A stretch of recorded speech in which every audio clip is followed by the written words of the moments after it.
Hello, it is me, the comic book frog, back here again with my friend and co-host, Papa Dean. You know what we're back for? For more of the Chris.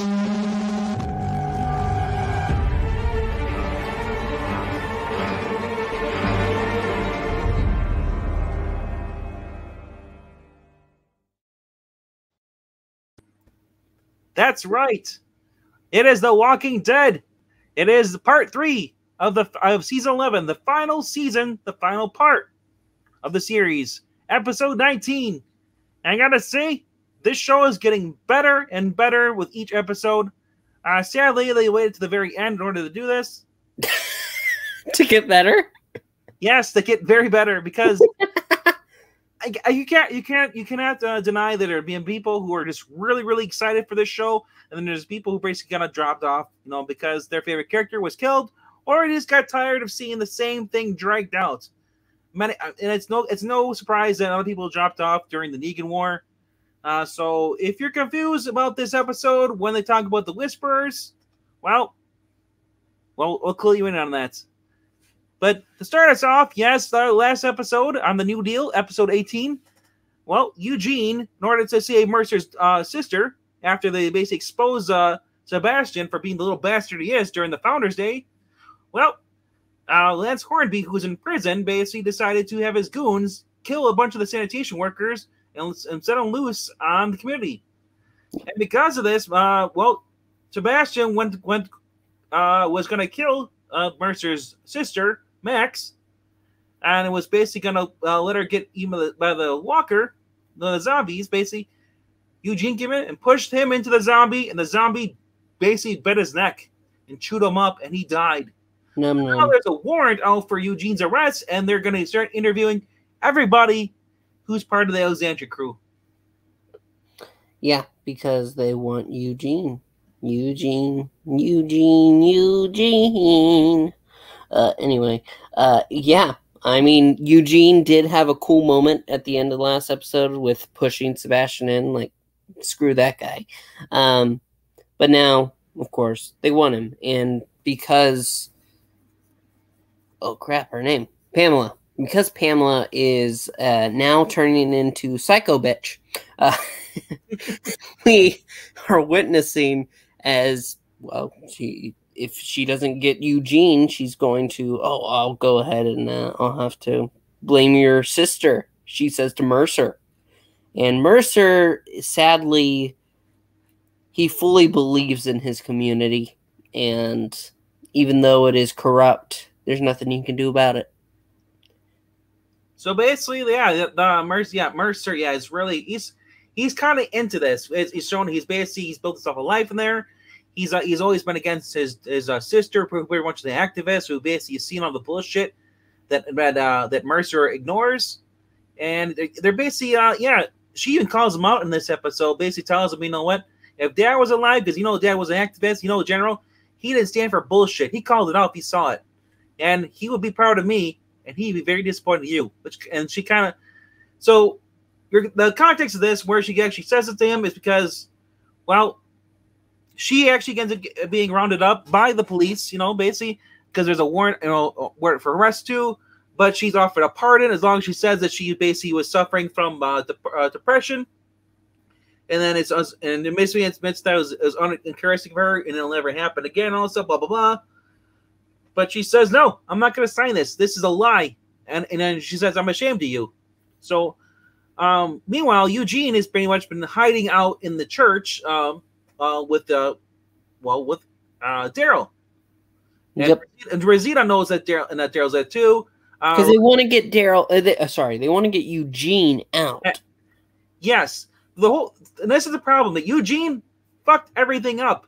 They were basically they had to go to. They were excused. Carol made a deal. They were all gonna leave. The community. They were done with it. They're gonna. They had their supplies. They're gonna start over. But Eugene had to cause this. Now the problem is that no one can leave, because they all know that they want Eugene very badly. But Pamela wants him dead. I mean, there's a freaking opening scene with Sebastian strapped to the table in the morgue, and his mama And it's just kind of just in there washing his face a little bit. She's got a little thing, and she's basically pouring her heart out, saying, I always. You were a sick son of a bitch, but Well, you yeah. were my sick son of a bitch. Not really, not that. I mean, but she said, babe, she know you had your problems, but she said I should have been there more for you. But I didn't tell you that this job. There is no wiggle room. She said I should have been open and honest with you from the very beginning.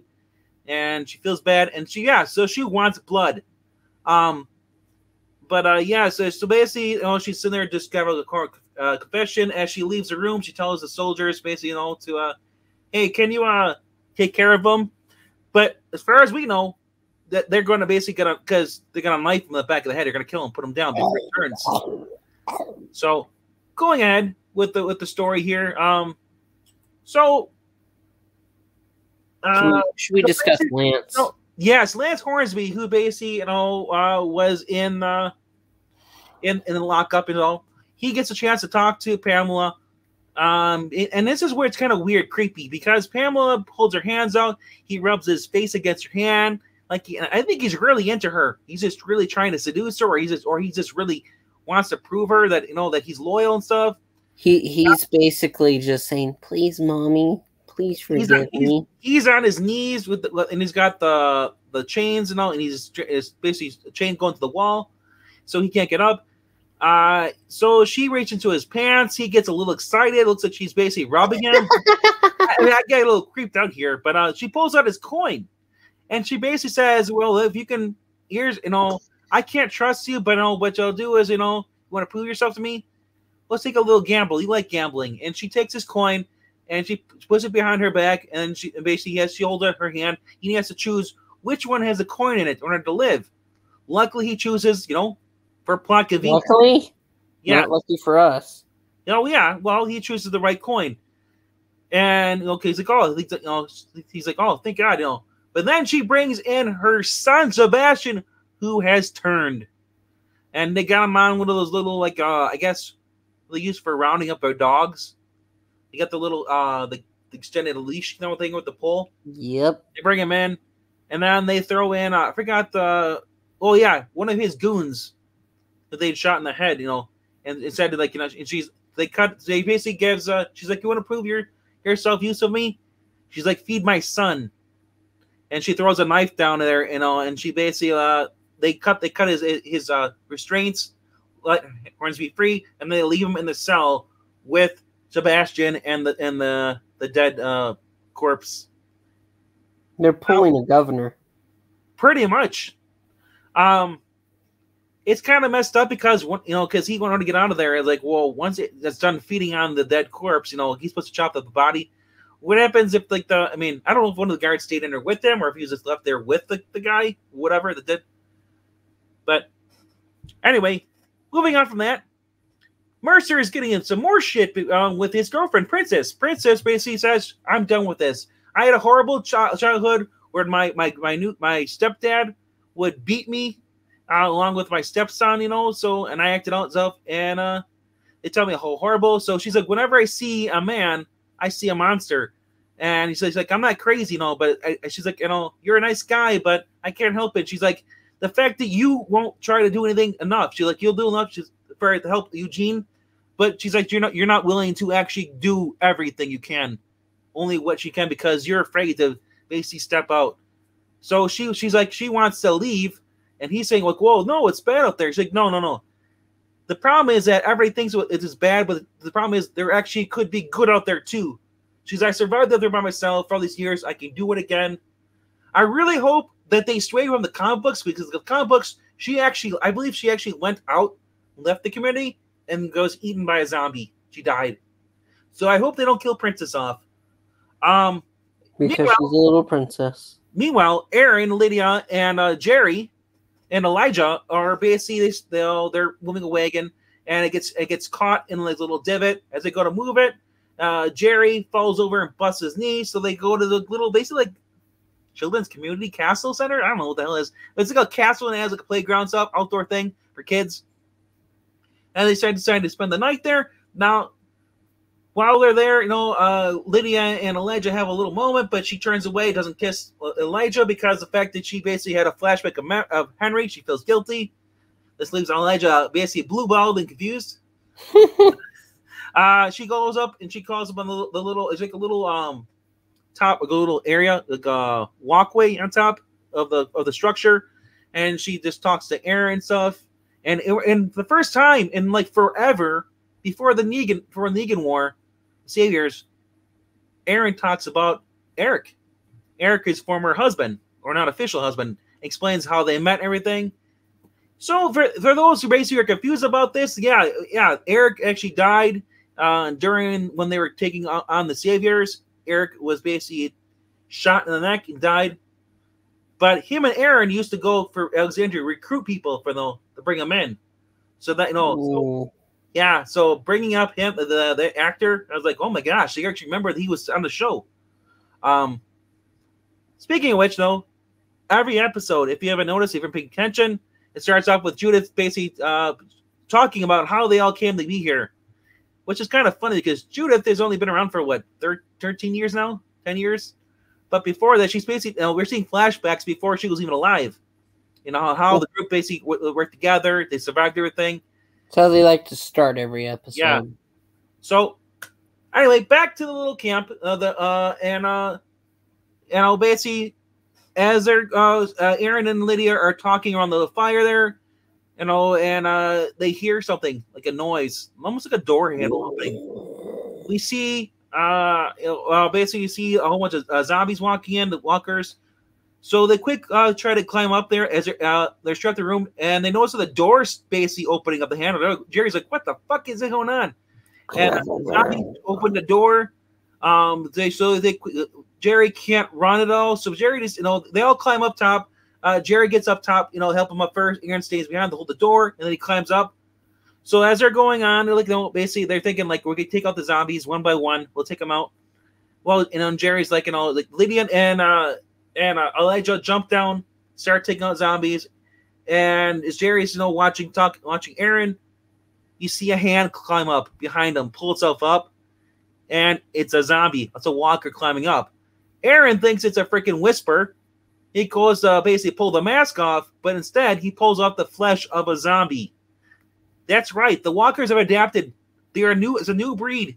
They can now open doors and they can now climb. New variants are opening the door to new things, new exciting things in The Walking Dead. I guess so. Yeah. So it's kind of cool to see this, but the only problem with this is that we've been asking this for the past 7 seasons for the zombies to be more of a threat instead of this being people versus people. If I want to play versus player, I'd go play Halo. Or watch Halo. No, let's not do that. But with this, with the new zombie, it was very weird because they pull off the face, and it's pretty much just like the musculature of a face, and it didn't actually look that rotten. You know what I mean? Well, bones don't really rot. Bones will stay. Well, you know what I mean, though. The muscle, the red flesh of the face. We also got to notice that just because the whole dispense of any zombies is that they rot, and then but they're animated corpses, so I wouldn't expect them to just rot away like we normally would think so. I mean, because it's freaking. The only way the zombies be alive is you suspend all your disbelief of logic.